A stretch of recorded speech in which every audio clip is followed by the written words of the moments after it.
Welcome to Ngosti Talk Shows. Lead from within. Find your own voice. Challenges we have had to overcome in 2020. Find your own voice. The world has become united by the unseen, knowing there are no guarantees for tomorrow. Lead from within. Find your own voice. Let the world hear your voice and be filled within. For the day has come for you to be a great leader. The time has come to break away from the pain, distraction, experience the unthinkable.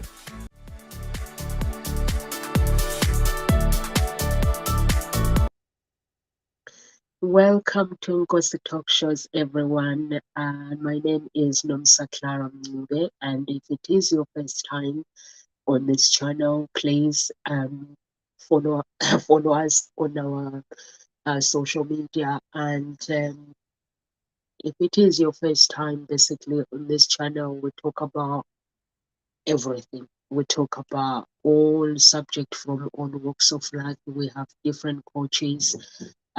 They come and they talk about all subject, and they help you to find your own voice and lead from within.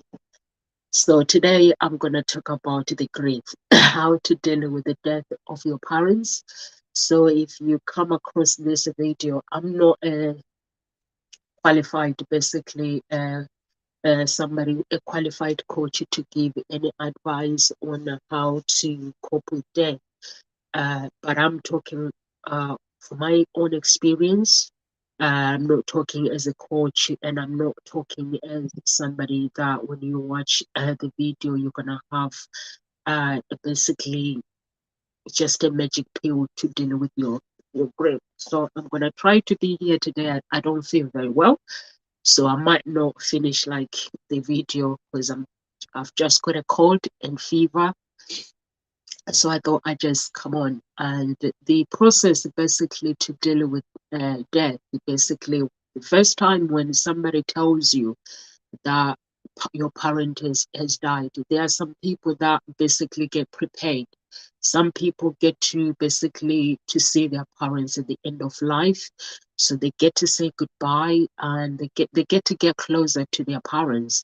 But there are some which, if your parent have a sudden death, you don't get that opportunity to say goodbye. So you go to a shock, and you go to a denial. That is the second stage. And then you go to anger, and then you go to bargaining, and then you go to depression, and then you go to acceptance. Not everyone goes all these stages as well. Some people don't. There are some people basically they get prepared. When it comes to death, some people, it depends with the mindset as well, and it depends with your beliefs as well. Not everyone goes through these stages. For me, basically, if my father had died now, I wouldn't have gone through the shock. I wouldn't have gone through denial. I wouldn't have gone through depression. I would have gone through straight to actually grieving and accepting that I'm grateful to God that I got to live the years with Him, spending the years that I spent with Him. But I didn't have the knowledge, I didn't have the experience of accepting basically accepting the death of my father properly. And there is no basically every stage is different. Everyone else is different. Some people, when they go to shock, it's like if you get told that some doctors they prepare their family and say when your parent goes to end of life, it means the doctors can give you some days that they might last a month or they might last these certain days. So you get to prepare. You get to say what's in your heart to your parent. You get to tell them how much you love them. You get to say goodbye, and you get to make laugh even if it's difficult. Like for me, for my father, when my father died, my father, he was killed. Somebody put a poison in his food. So when he went to the doctors, the poison went through his body. So and then the doctors told him that there is no way, even if they drained it, there is no way that he will survive.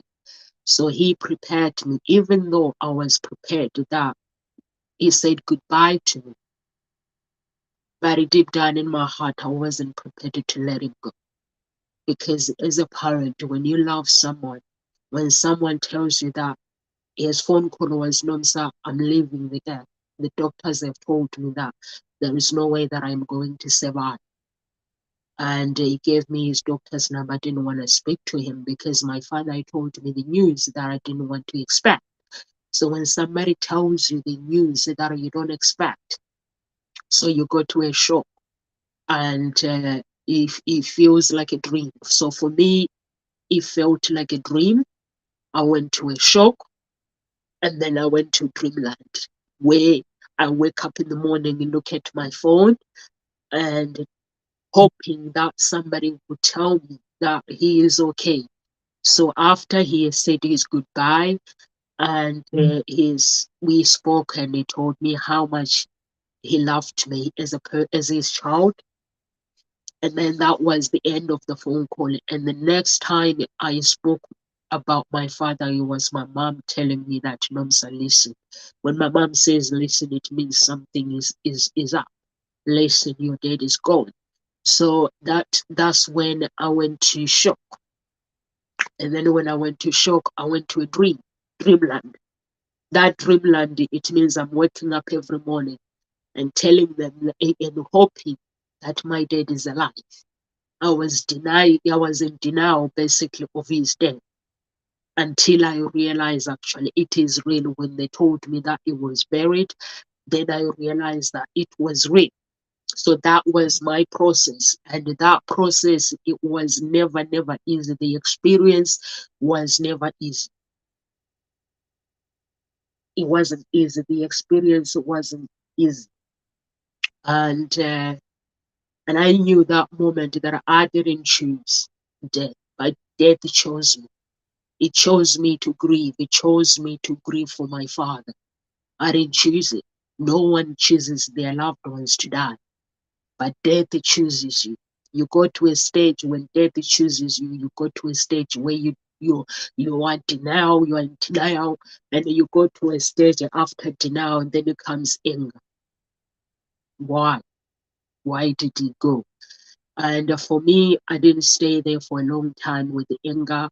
I think it was the dream. I stayed in the dreamland. I didn't go to a stage where I would say why. And I was the dreamland where I kept dreaming, hoping that people would tell me that he's alive. But I was in dreamland until I realized that actually my father was unique. And I had to realize that the grief, the process that I'm going to have to go through, it has to be unique as well. And as the grief is your fingerprints, like Dr. Biggett said, it's your fingerprints, and your fingerprints cannot be copied. They are your fingerprints.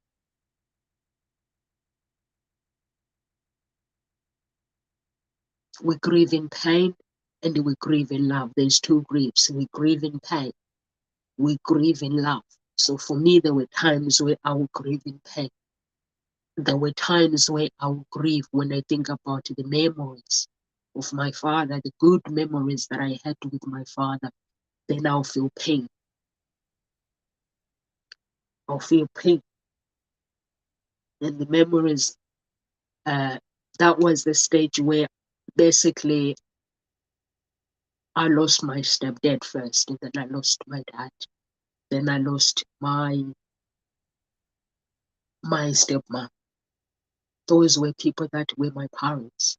So those were the stages. When my stepmother died, I was in a good place with my spiritually, I was in a good place that I didn't go to all the stage of, I think I went to a stage of a dream for when she was sick, hoping that they would tell me that she's better, but she wasn't getting better, she was getting worse. But then I went to straight to stage of acceptance because my spiritually had grown. I had grown spiritually, and I came to accept that she's gone. So I had to let her go. I knew that if I hold on, if I hold on to her, then I needed to let her go. So I had to let her go. And when your loved one died, basically, there were times where, when my father died, there were times where sometimes I didn't go to the pillows, crying under the pillows. I didn't get a chance to do that because I chose to actually grieve in love. There were times where I grieve in pain. There were times where I'll grieve in love. And because his death, it wasn't, although he had poison in his food, but it gave us few days. It gave me mostly few days to actually cope with him, to cope and let him go, even though he had said to Nomsa goodbye. But to me, it was like a dream. No one wants to let go. No one chooses death. But then it made me realize that every life that we have on earth, it feels like a borrowed life. We don't have that life forever. When our parents dies, when our parents get older, you start realizing that we get to a stage where we get older, we get to a stage where now you're gonna realize that, okay, we are in the stage of my parents are getting older, and then you go to a stage where you realize that actually the life of my parents, I borrowed it, so now I'm gonna have to let it go. So that's how it felt. It felt that I borrowed my father's life, and then when someone dies, you say goodbye to them. Then that means that life, you're bringing it back, you're taking it back to heaven. So that helped me to actually cope with the grief of my father and to actually let him go completely in my heart and say goodbye to him. But I was ready to do all that. I was ready. No one told me that, Nomsa, you've got to do this, you've got to do this. It was the process that I had to go through. It was the process when I felt celebrating his memories. It was the process that I had to go through on my own, in my heart. I felt ready that now I can celebrate his memories. Now I can celebrate what felt like a dream. I can celebrate the death as a reality. And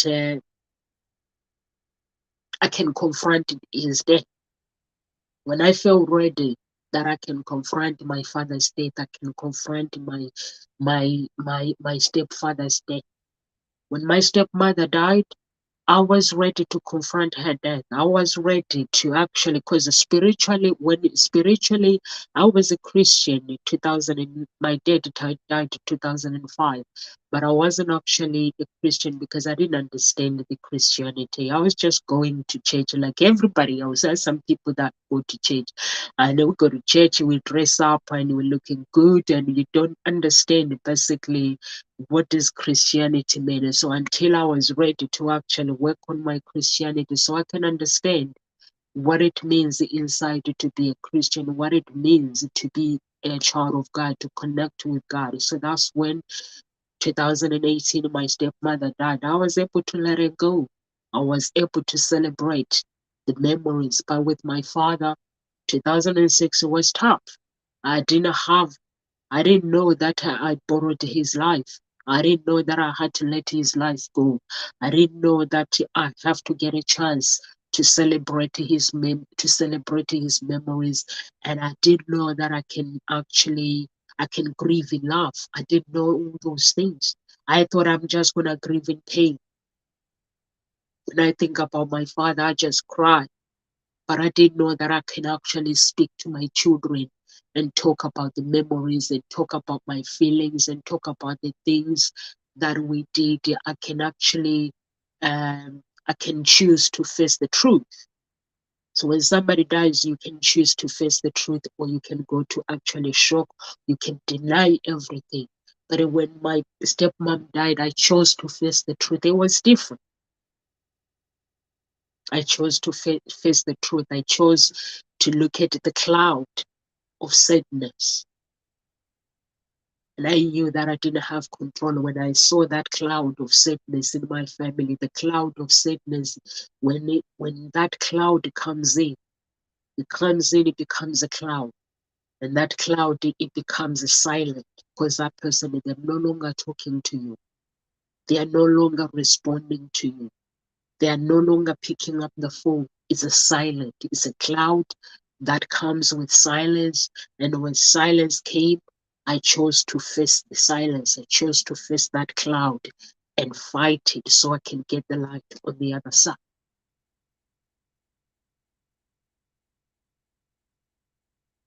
But then you have to learn to master your emotions. It's a choice as well. It's a choice. To master your emotions, it means you have to allow the other person to go. You have to allow the grief. You have to allow the grief and not to control you, not to control your life. And you have to learn to actually to have, when you accept someone is dead, it means you are confronting the death of that person, and you have this celebration in your heart, in your mind. You basically, you know that one day I'm gonna meet this person that I've lost. Because one day we're all going that way. So I didn't know that I had to celebrate it, knowing that one day I'm gonna meet my father. That is, if my father went to heaven. It is a different if someone goes to heaven and then you go to hell, then you don't get to meet each other. But if I knew that I can actually celebrate his soul and let him go, that moment I would have celebrated his death. I would have let his soul go and just enjoy the memories that I had. But I didn't have that knowledge. So it is basically grieving for somebody is different. I can sit here and tell you that what works, what doesn't work. Is different, is completely different. Some people, when they grieve, if they were no closer to their parents, they are confronted with so much pain. So much pain of what the parents didn't do, what the parents, they were never there for them. So there are so many things that people get confronted when someone dies. And it is very, very difficult. It's a difficult journey to cope with the pain of grieving. It's a difficult journey.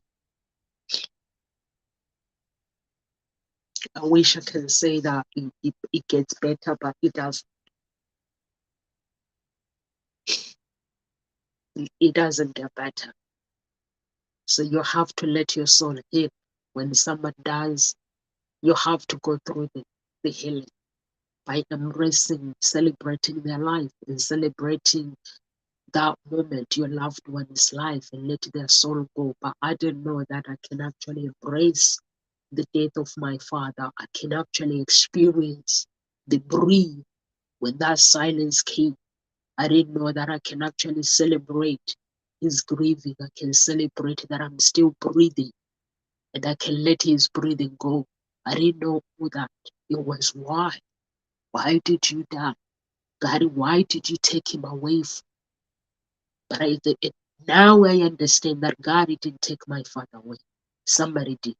Now I understand that he didn't. He wasn't responsible. Somebody gets killed. No one is responsible. Well, no, God is not responsible. Somebody else is responsible. So I knew that it was not his time.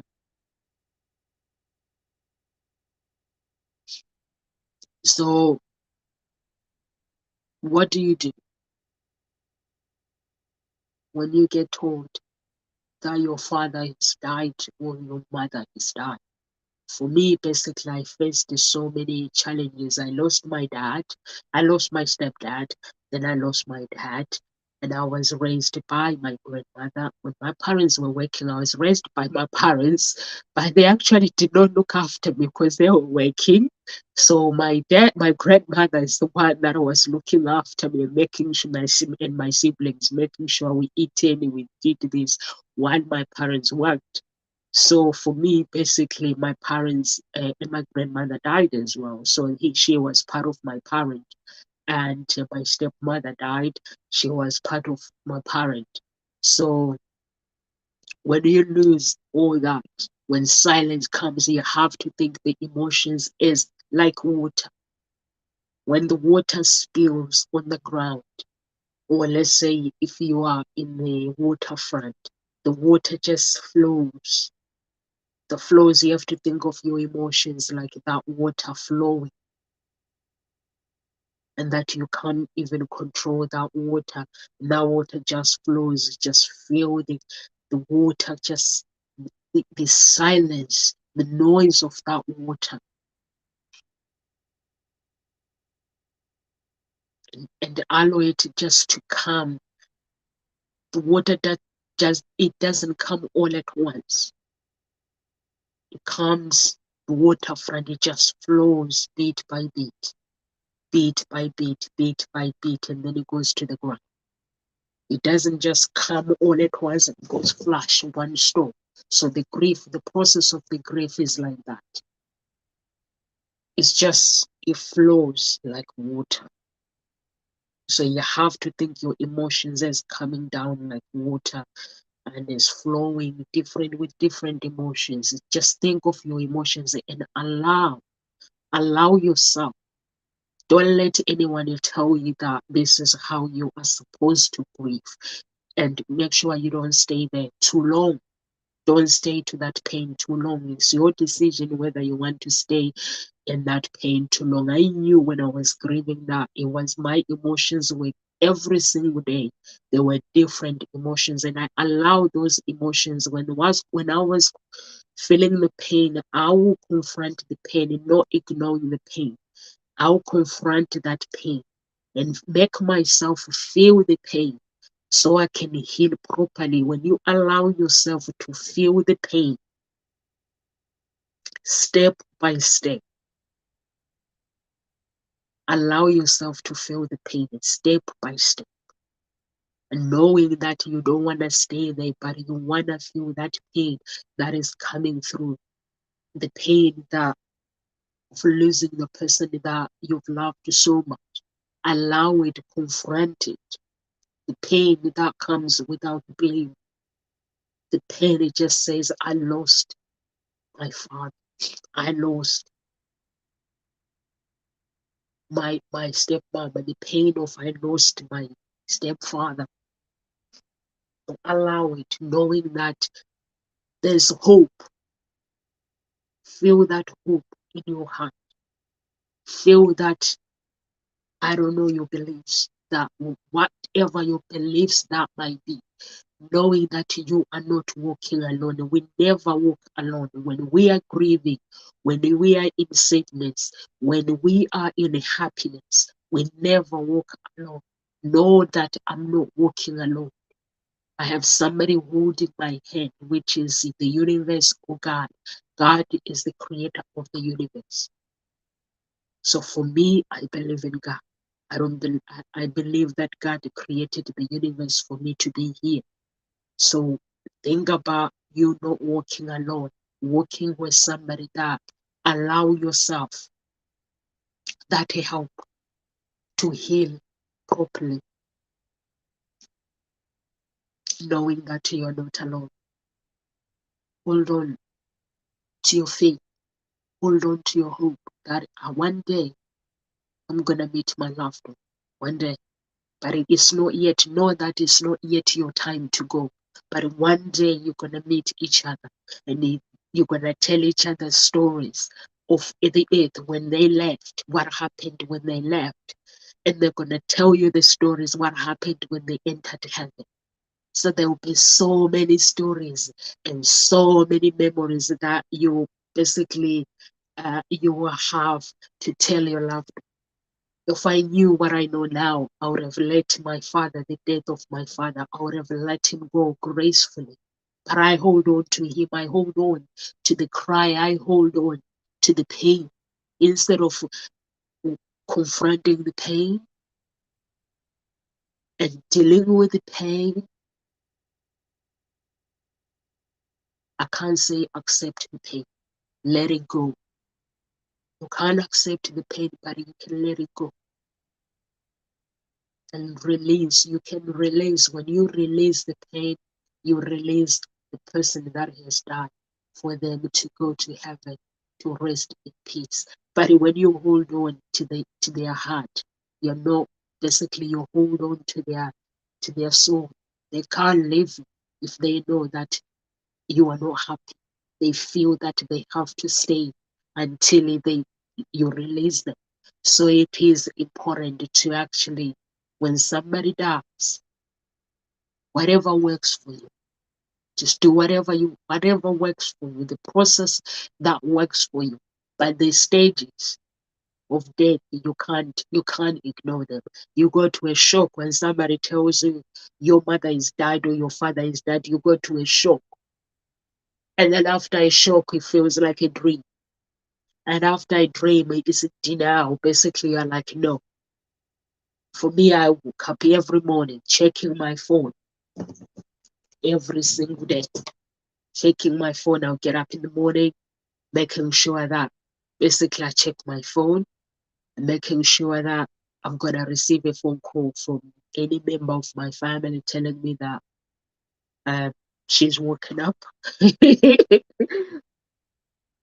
Basically, I had hope, I had faith that somebody would tell me that she's woken up, she's decided to waken up and come back to life.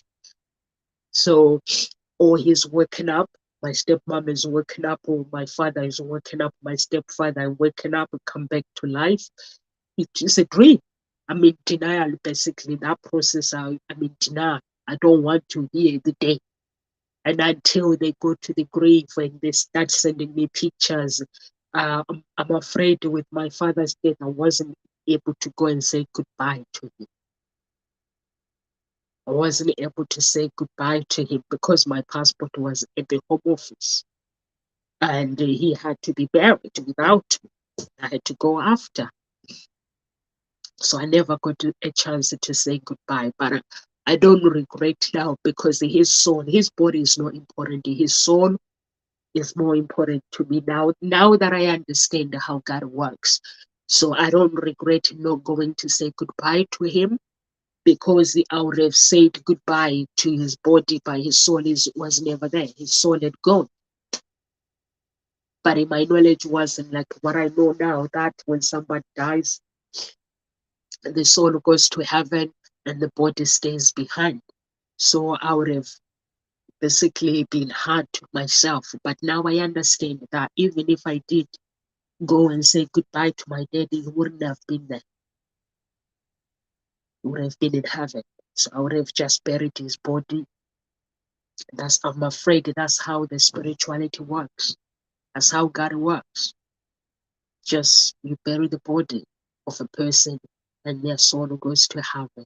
So if I knew what I know now, I wouldn't have actually grieved and grieved and grieved and crying and crying. I think I would have gone to maybe shock and I didn't go to depression actually. Another stage, I didn't go to the depression stage because I think I had to get my life together. So I had to go this step, but there are steps that I remember very well that I had to, basically I had to anger a little bit, anger with God. And then, although I had to spend time asking him to forgive me, spend all the time and being angry and say, why would it take him if he is a God? Then I spent time asking for God's forgiveness because I realized actually my father's death had nothing to do with God. So when somebody is taken away from you, there's sudden death. Mm. How many deaths? Let me check. I think I wrote it yesterday. I was thinking about it yesterday, and I wrote about it yesterday somewhere. So yeah, there's the blood. How do people die? So how do people die? There is natural death. There's a ritual blood sacrifice death. Yes, when somebody is being sacrificed. So for those who don't know, people are sacrificing people now to get wealthy, to get so many things. A ritual basically is called a ritual or whatever. People do some messed up things. So and then there is a natural death, natural blood, natural death, and then there is when the shouting blood. Shouting blood is a blood where I think it's abortion. For those who likes to do abortion, please don't do it. And that's why people do abortion and then they suffer later, because you take someone's blood away. You don't have a right to actually kill somebody. When you do the abortion, it is called the shouting blood, the shouting death. And that blood goes to the ground and they will cry out, and you have to uh, pacify the blood for it to be silenced. And there is righteous blood, righteous death, and there is innocent death. It's called the innocent blood.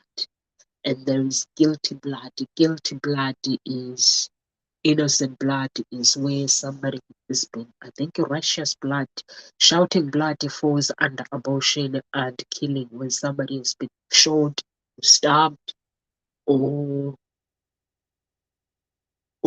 what else? When somebody takes their own life, it goes to shouting blood, guilty blood.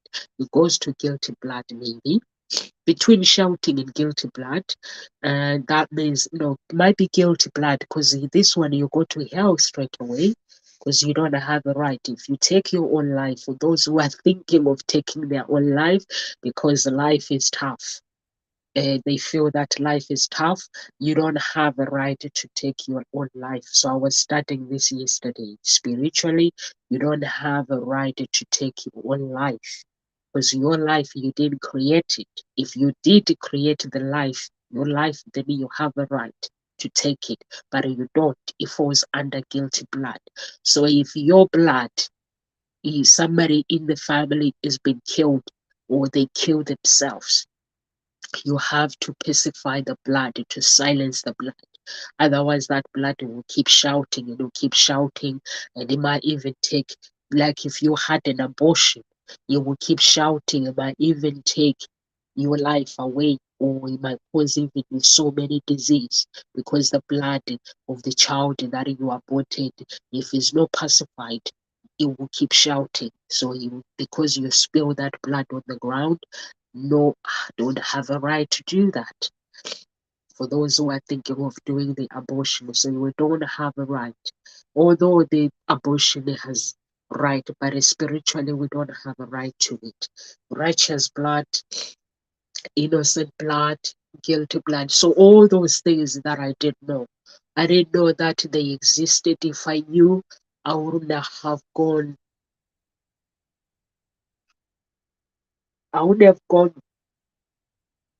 through so much grief because I would have accepted it. I didn't know that. And then there's a war blood. A war blood as well has to be, somebody has been killed in the war. It's a crying blood. They will crying out because that blood is crying out for judgment. Basically, for somebody who took their life, they cry out against the person that is taking their life. It's like May in Russia now. There's a war in Russia. There's a war in Ukraine, and people are being killed. So those innocent people that are being killed, the blood doesn't get silenced. If the blood will cry out for the country, for the if whoever ordered that blood to be killed, they'll cry out basically on the ground. And when they are crying out, when the blood is crying out, basically it's crying for judgment. So you don't just get to kill for somebody, for those basically who have family members who get killed and then they hold on to somebody who is a killer. You hold on to them in their heart. You don't have to. They're all already going to face the judgment anyway. So you might as well celebrate your whoever your relative is dead and let them go, and just hope that they go to heaven because that life was taken from you. So, and ask for God's judgment, because if that blood is spilled on the ground, there's gonna be a judgment anyway. So you might as well spilled as innocent blood. When somebody is killed, is spilled as an innocent blood. So when somebody, natural blood is somebody that dies natural. And I think that is the only thing that is good about it. They die natural and they go to heaven. There's no crying blood, the shouting, the innocent blood, the guilty blood, the ritual blood. They all cry out to the ground. So you have to pacify the blood. So I didn't know that. So if your whatever family members they die, it's just how you have to let them go. Let God be God. Let them go. And if they've been killed, the killer is not gonna get out, even if he goes to prison. He's already been in prison with God anyway, unless they ask for forgiveness, they have mercy. They ask for mercy, and then they will be forgiven. But if they don't ask for mercy, means they're gonna go to hell. So you have to basically understand the process of death, understand your emotions when your family members die, and just allow yourself to grieve. Some people, they're in a rush. When things are happening, you start comparing yourself with other people. Why am I feeling that way? My friend, his parents died, but they didn't feel the way I feel. People are different. We all grieve in so many ways. But make sure you don't go to basically a stage where you get anxiety, you get depressed, and you stay there. Allow yourself to come out of the grief. It's a process. And if you don't understand it spiritually, what happens when people die? They go to heaven. Nothing else. There's no ritual that I can tell you that. There's two ways. They go to Lucifer, they go to his father, Jesus. Nothing else. For me to tell you the ritual that this is what happened. No, there's nothing else. They go straight away. And there is another, who is that? Somebody, the queen. Is called her name, angel, that has a name which works with Lucifer. That if somebody dies and they feel that they have unfinished business on earth, they can hold their soul on earth. That's all I know. But all I know is when people die, they get to go to heaven. They get to go to hell. Like, I don't know if some people watch Lucifer in the Bible. That's what happens. Nothing else. There's no ritual. Anybody that tells you that when people dies, the dead, basically their soul, those who are in hell, they can be used. They can you channel people? Depends with your beliefs. Depends with your beliefs. Whatever people believe, whatever they believe. But for me, I believe that when somebody dies, they die. There is nothing else. They can either go to heaven or they go to hell. There are two options. That's what I believe. And all I believe is somebody dies through ritual blood, human blood sacrifice. They do it a lot. There's so many people. If you go on YouTube, if you don't know anything about human blood sacrifice, social media, they steal pictures and they kill people through social medias. So now it's something that everyone is aware of. die natural blood. Shouting blood is abortion. If you kill a child because you didn't want that child, it's a shouting blood. Shouting blood needs to be pacified. If you keep shouting, that means the person that did an abortion, they can have some sickness or some whatever, and righteous blood, innocent blood, guilty blood, war blood. So those are the differences that I know, that when the blood is spilled, there's a judgment. That one I know, there is a judgment. So, and when we hold on to pain as well, there is a judgment, which means we get to depression and we get to bring a bad energy that we don't really want in our lives. So it is very, very important that when you're grieving, you think about your emotions, you think about basically learn to celebrate your loved one. It is tough to let someone go. It is tough. But the grief, letting that someone, if you look at it that I'm going to let them go, someday I'll meet them. I'll meet my father one day. I'll meet my stepdad one day. I'll meet my stepmom one day. And they'll be telling me the stories about heaven, and I'll be telling them the stories about the earth. So that's how I'm basically able to release them, knowing that I'll see them one day. So if you do go through grief,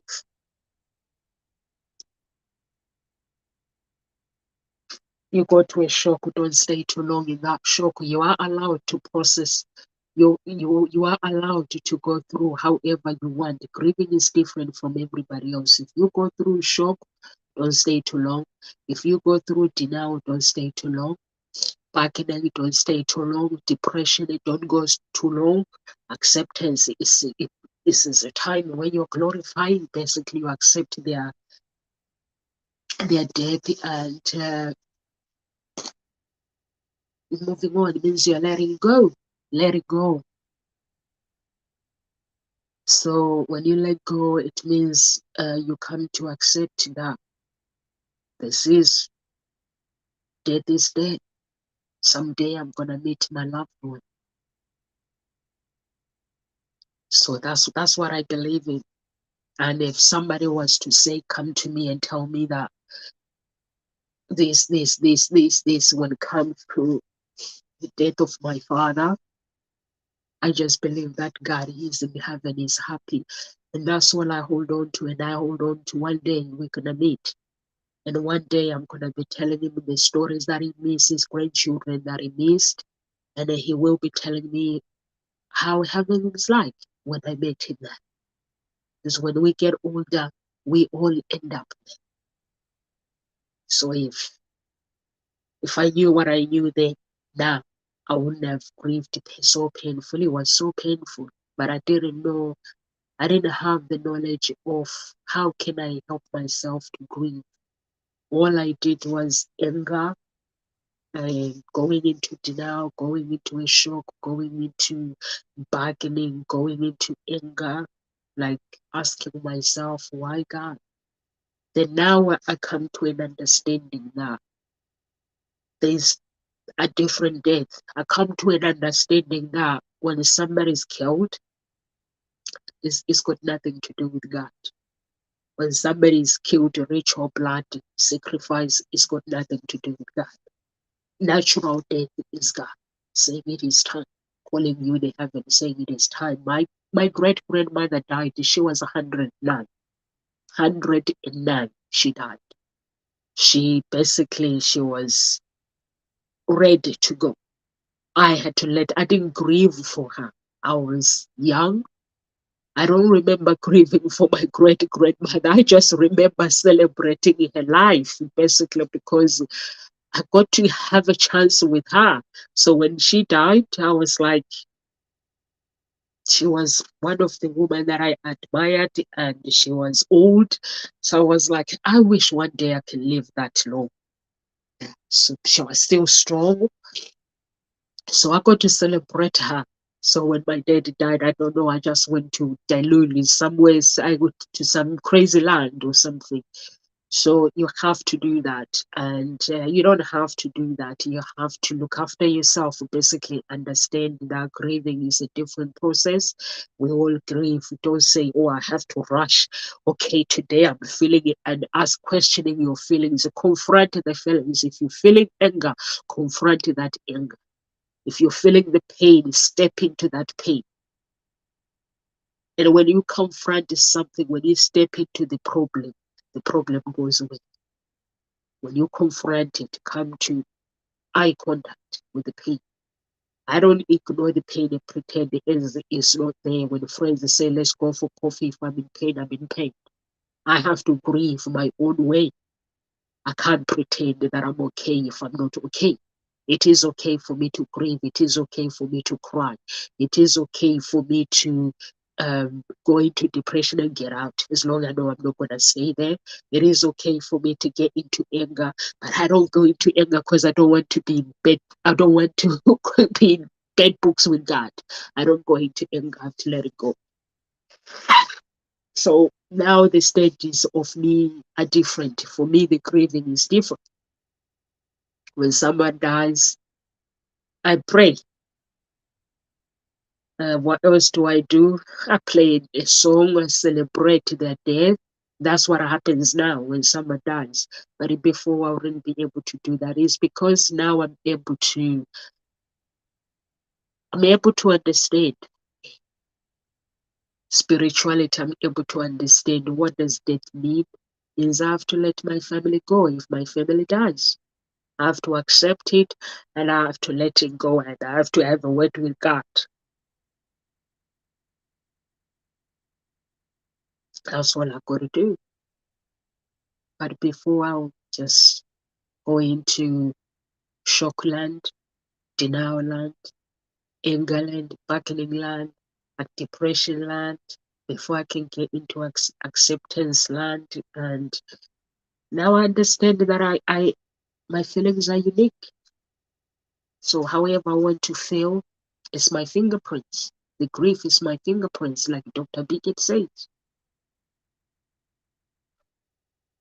And know that your loved ones are safe. So here's me today at Ngosi Talk Show, and I'm gonna go. I'm gonna have a rest today because I don't feel too good. But today I'm feeling better than I was yesterday. Yesterday, I just went to sleep. I couldn't do anything. I couldn't move. I couldn't do anything. But today I'm feeling better. So what do I live with today is if you are facing grief of your parent, remember the memories. If your parent was there, remember the memories. Good memories, celebrate them. But if they were not there, they don't get to make you feel bad. They don't get to make you feel guilty if they were not there for you as a parent. So you don't get to feel anger. You have to, if you, let's say your father dies, if your father was not there for you, there must be somebody who played a part in your life as a father. Sometimes it's usually the mothers. They play a part of being a father or being a mother. If your father dies and he was never there, if you read the Bible properly, he doesn't get a chance to wear the throne of being a father. But you still have to honor him. You still have to love him and accept him. But if he does, he doesn't get to, if he was never there or your mom was never there, they don't get to make you feel angry. You have to accept their death and let them go. They are your father, you honor them, you don't get angry because the person that stepped in to do the work as your father is still there. So you have to celebrate them. Look up to them as your father or as your mother if that person is alive. But if your father was there for you or your mother was there for you and the death of them is painful, think about the memories that you had with them, flowing like water, emotions like flowing. Think about water as emotions, knowing that you cannot control the future, but it be in the present, accepting their death and letting them go. to heaven and knowing that one day we're going to meet each other. That's all I can say. Just deal with your emotions and know that this water is coming down. And when water flows, it doesn't flow all at once. It flows in different. There are emotions. When water flows, there's different emotions. Think about it as different emotions. So don't be too hard on yourself and expect to get over your emotions, your grief straight away. It has to be unique. Your grief has to be unique. But for me now, I know I can pray to God, and I know that I can ask God just to look after my family. Anywhere, live with grace, everyone, and God bless. Goes to talk shows. Please, if you want to find your own voice and lead from within, get in touch with our speakers, coaches, Hope Springs Talent Introduction Agency. Please go and please come and have join the agency and let's find love. God bless you, everyone, and live with grace.